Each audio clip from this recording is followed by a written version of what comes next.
Uma sobremesa deliciosa que provavelmente nasceu durante a Idade Média na Europa e acabou conquistando o mundo. Hoje, no programa A Origem das Coisas, vamos conhecer o cookie, uma delícia que herdou o nome da língua holandesa e significa pequeno bolo. Apesar de ser bastante popular nos Estados Unidos, foi aqui no Brasil que o cookie ganhou novas versões, como a recheada. É o que você vai ver a partir de agora.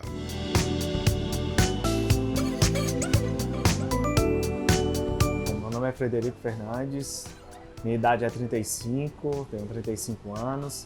Minha profissão de formação, sou formado em administração de empresas e especialidade em analista financeiro. Eu e a minha sócia, né, nós sempre tivemos o sonho de ter o próprio negócio, né?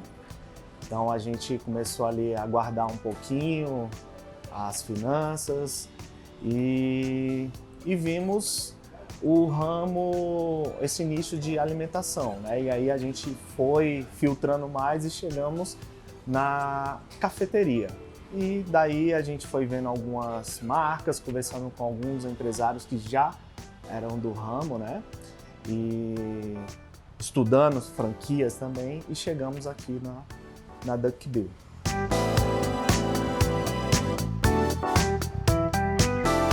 Meu nome é Flávia, eu tenho 30 anos e eu sou formada em farmácia, mas o meu coração me chamou de volta para a confeitaria. Eu trabalhei em uma área farmacêutica, eu já atuei como farmacêutica, mas enquanto eu trabalhava, o meu coração me pedia para voltar para a confeitaria, então estou aqui de volta como confeiteira. Quando eu tinha 18 anos, eu comecei a confeitar através de vou por aí uma parte dramática da minha vida aí, e eu tive que começar a confeitar porque era o que eu sabia fazer. Eu era muito nova, eu tinha acabado de completar 18 anos, não trabalhava, mas eu precisava de uma grana específica naquele momento. E aí eu comecei a pensar no que eu sabia fazer, e eu adorava cozinhar, então eu sabia fazer doce, comecei a fazer doce. E só que eu não sabia levar direito, eu era imatura, né, muito nova, eu não sabia que aquilo poderia ser um negócio, que tinha uma estrutura para ser um negócio, um empreendimento, então acabou que no processo eu desisti e fui cursar farmácia. Voltei para confeitaria em 2019. E aí, mais madura, eu já tinha a ideia de abrir um negócio, então de ter uma confeitaria física. Então, com o dinheiro que eu fui, né, que eu pedi as contas, assim, eu falei, vou comprar tudo o básico que precisa para ter uma confeitaria, vou começar e vambora. Só que aí veio a pandemia, eu comprei tudo, mas veio a pandemia, então tudo fechou, todos os meus contratos foram rompidos, eu levei até alguns golpes, assim, de ter comprado coisas e não terem chegado. Mas eu falei, vamos seguir em frente, eu faço em casa mesmo, vamos abrir um Instagram, vamos começar a divulgar, vamos pra internet, e assim foi. E eu fui criando e me apaixonei por um nicho, por uma área específica da confeitaria, que são os cookies. As confeiteiras começaram a chegar na minha página, me pedir receita, ensinar, e foi aí que tudo começou.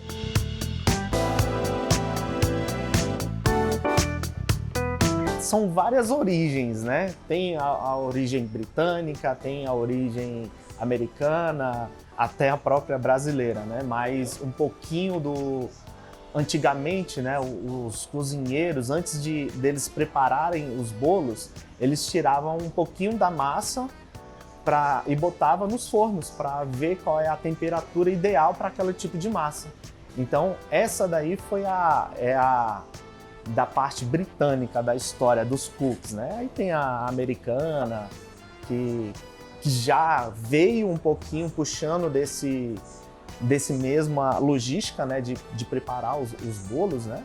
Então, e os nossos cookies o nosso fundador, né? O Rafael Naves, fez várias pesquisas, né?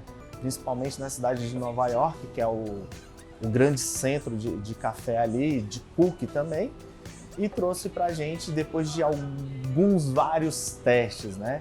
Pra aproximadamente aí uns 40, 42 testes, até chegar no nosso cookie brasileiro, o verdadeiro cookie brasileiro, que é o nosso cookie Duck Bill.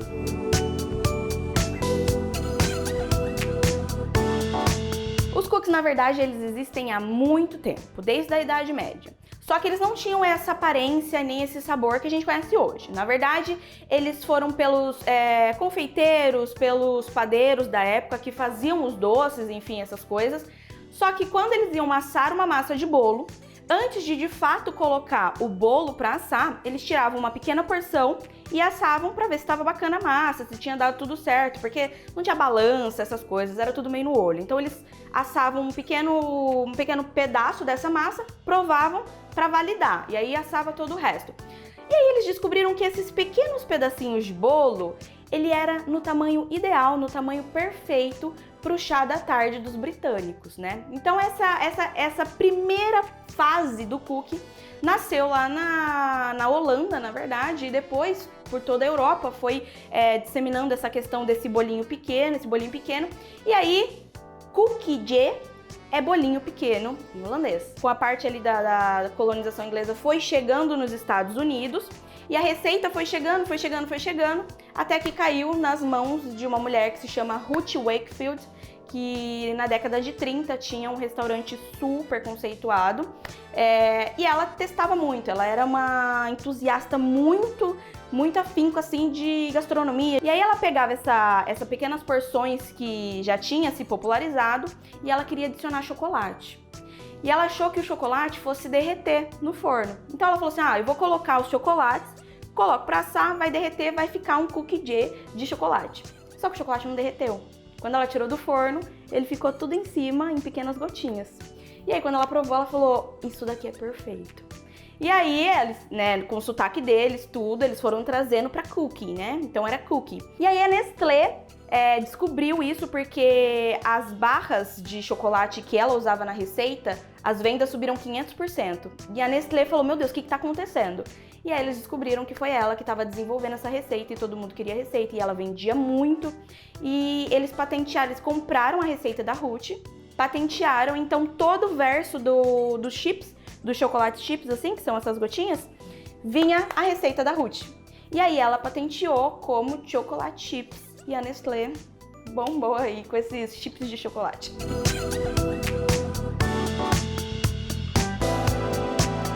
Uma grande variedade de cookies que nós temos no nosso cardápio, né? Então, assim, temos cookies para todos os paladares. Temos meio amargo, temos um pouquinho mais doce, temos o cookie vegano. Então, assim, é uma variedade enorme. Então, assim, botar um queridinho, cada cliente tem o seu queridinho, né? Temos o Red Velvet, temos o All Leite, que é um dos que eu trouxe aqui, né?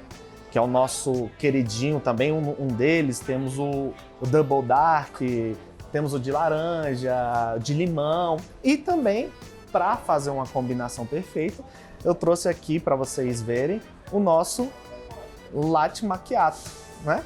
Então, assim, vocês podem combinar, fazer um casamento perfeito de cada cookie com a sua bebida também preferida. Então, temos os nossos cappuccinos, os nossos cookies que podem ser um complemento ao outro, né? A franquia é porque ela já tinha um modelo de negócio já pronto, né? Esse é o grande atrativo de qualquer franquia, o seu plano de negócio pronto. Nós pesquisamos, né, construir uma cafeteria do zero e esbarramos em algumas barreiras e começamos a estudar franquias, né? E chegamos até a Duck Bill porque nós sentimos o diferencial dela, que é uma cook shop e cafeteria. Então a gente sentiu algo diferente e como se tivesse casado ali a nossa ideia com a ideia, o plano de negócio da Duck Bill. Nós somos uma marca própria, né? Então, o nosso café, nosso cookie, vem direto da nossa fábrica que fica em Franca também, né? Na cidade de Franca. Então, a gente tem uma empresa que faz a logística dessa entrega, né? Que é a Martin Brown, que ela já sai de lá de Franca, né? Da fábrica, e faz essa entrega aqui conforme o nosso pedido vai surgindo, né? Então, hoje, os nossos principais fornecedores é a própria marca, a própria Duck Bill, né? E temos a Martin Brown, que faz essa logística da entrega dos nossos produtos.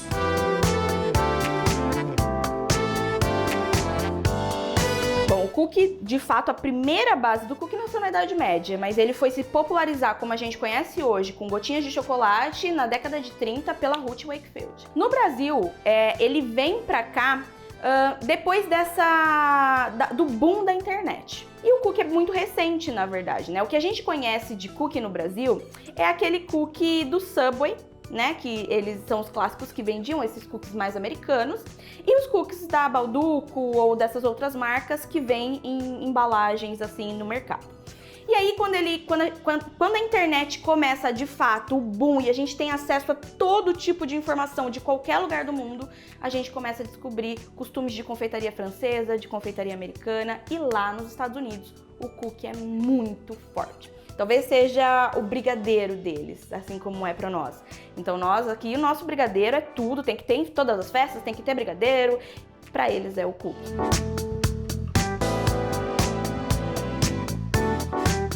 Por ser uma cook shop e cafeteria, a gente tem esse diferencial que é essas maravilhas de cookies que a gente já falou aqui. Então, nosso cardápio também agregado ao nosso atendimento, né? Então, nós sempre temos atualizações de como atender, como abordar, como dar um bom dia, boa tarde, boa noite. Então, assim, acredito que esse é o nosso grande diferencial, agregado ao nosso cardápio.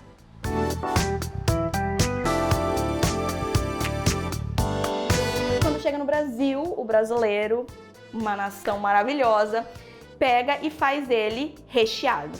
Porque nos Estados Unidos não tem o hábito de comer cookies recheados, tem o hábito de comer os cookies com gotas de chocolate, com frutas secas, com castanhas, mas o brasileiro ele gosta dessa questão de mais recheio, de um doce mais encorpado mesmo. E quando vem pra cá, nós, confeiteiras brasileiras, a gente começa a criar, desenvolver formas e maneiras e recheios diferentes para colocar dentro do cookie. Quando a gente fala de produtos, é a mesma base.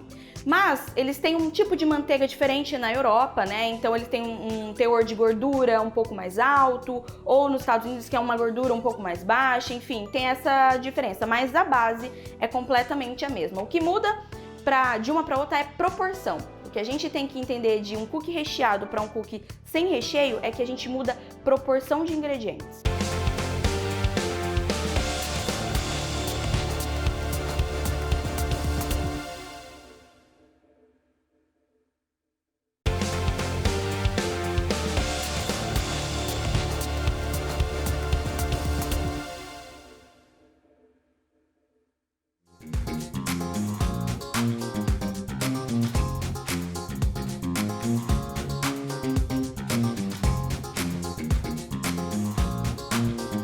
Ingredientes estrelas do cookie, além do chocolate, é a manteiga. Porque a manteiga é uma gordura que a gente chama de uma gordura nobre.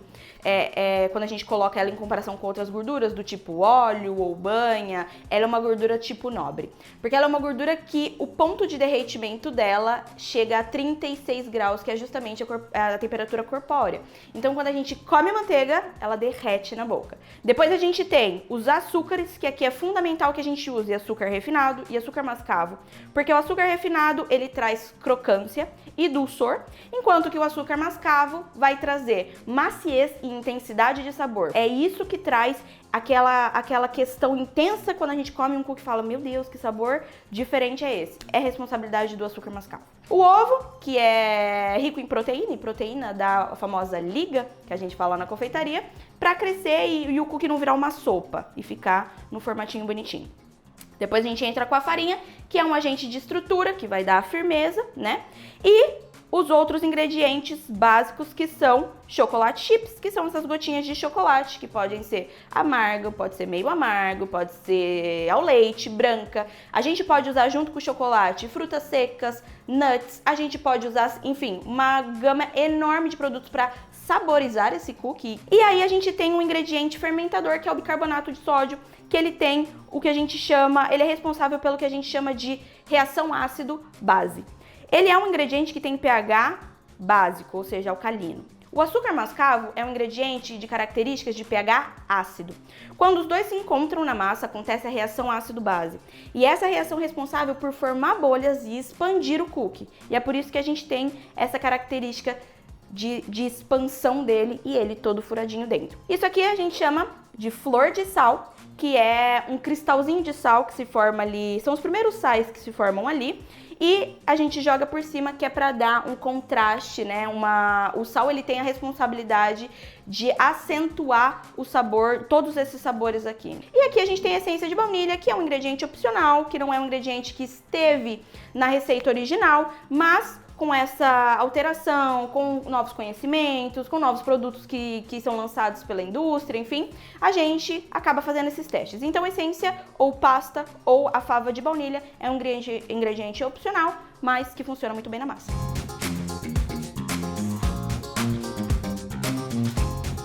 No início, né, a gente estudou bastante. Nós fizemos um curso pelo Sebrae, né, de empreendedorismo, e ele ali também nos ensinou algumas coisas. Fizemos um curso de gestão de estoque também, para não comprar e nem deixar faltar nada, né, dentro da nossa cozinha ou da nossa operação. Então, assim, estudamos, fizemos alguns cursos para poder não desperdiçar nada dentro da cozinha, entender o tipo de higienização dos produtos e até mesmo do funcionário, né? Então, alguns cursos nós fazemos até hoje, para sempre estar atualizado conforme o mercado vai se atualizando também. Estudar bastante, pesquisar bastante sobre isso, se você está certo, se é isso que você quer. Ponto, ele é muito importante. Então, pesquise se o ponto vai atender aos clientes, né? Que esse é o seu principal ativo, é os seus clientes. Um bom produto, um produto de qualidade. Então, agregando tudo isso, se você tiver a coragem e determinação e persistir naquilo, vai dar tudo certo.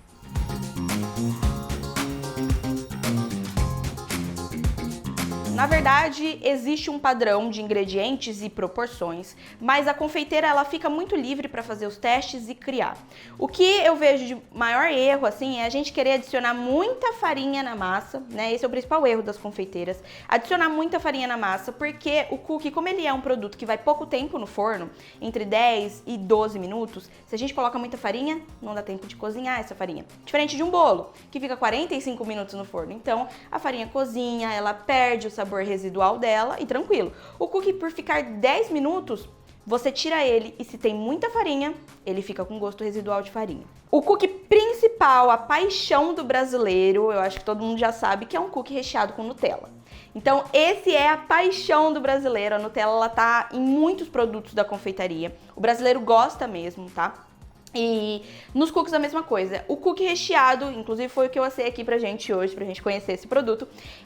O recheado com Nutella é assim, campeão de vendas. Mas existe também os cookies que vão atrair paladares um pouco mais maduros. Então, chocolate meio amargo, um chocolate belga, uma castanha. Então, assim, é um universo gigante. Uma boa massa de cookie começa pela seleção dos ingredientes. Então, a gente tem que ter aqui uma boa manteiga, a gente tem que ter um bom chocolate, a gente tem que ter o açúcar mascavo, porque às vezes o pessoal ignora a questão de colocar o açúcar mascavo na massa e ele é fundamental, porque é ele que dá o sabor intenso, caramelizado, né? Então, para uma boa massa, proporção, seleção de ingredientes e o método de preparo. Porque no universo dos cookies a gente tem muitos métodos. Método direto, o método inverso, mas ambos os processos, né, o método vai dar certo. O importante é que você saiba fazer cada um deles. Um cookie recheado para um cookie sem recheio, ele muda além de proporção, técnica e métodos de preparo, né? Quando a gente está falando em um cookie sem recheio, um cookie que a gente vai bater e vai poder assar, a gente tem aqui um cookie onde eu bato, porciono, forno. Quando eu tenho um cookie com recheio, eu primeiro preciso pensar na estrutura desse recheio. Porque, por exemplo, se eu tenho um brigadeiro que está numa textura de recheio de bolo, que é uma textura um pouco mais molinha do que de enrolar, no forno, o que acontece? Ele ferve. Com o calor, esse recheio vai ferver e ele estoura. Então, ele rompe a massa e estoura. Então, para fazer um cookie recheado, eu preciso pensar em estrutura de recheio versus Estrutura de massa. Então, uma massa estruturada suficiente para aguentar o meu recheio lá dentro, pelo tempo que vai estar no forno. Entretanto, eu preciso ter um recheio também que suporte o mínimo de tempo de calor no forno.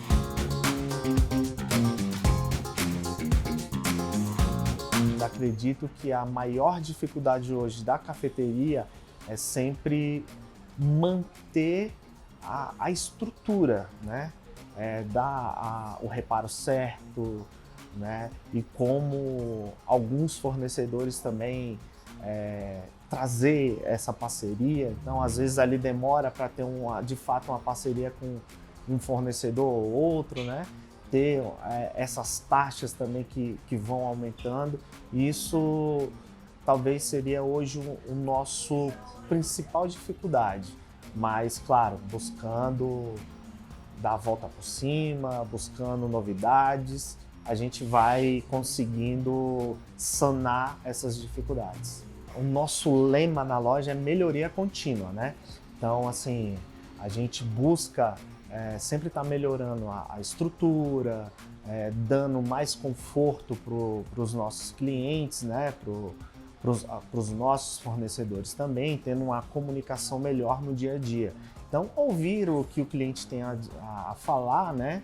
E através daquilo buscando fazer uma melhoria na estrutura, botar umas poltronas para os clientes sentar, como a gente já fizemos com o nosso jardim. Então, assim, ir para dentro da loja, buscar o que pode ser melhorado.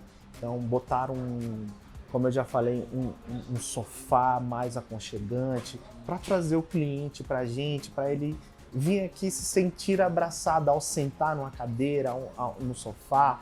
Então acredito que trabalhando sempre ali na estrutura e lógico, também melhorando o nosso atendimento é o caminho certo.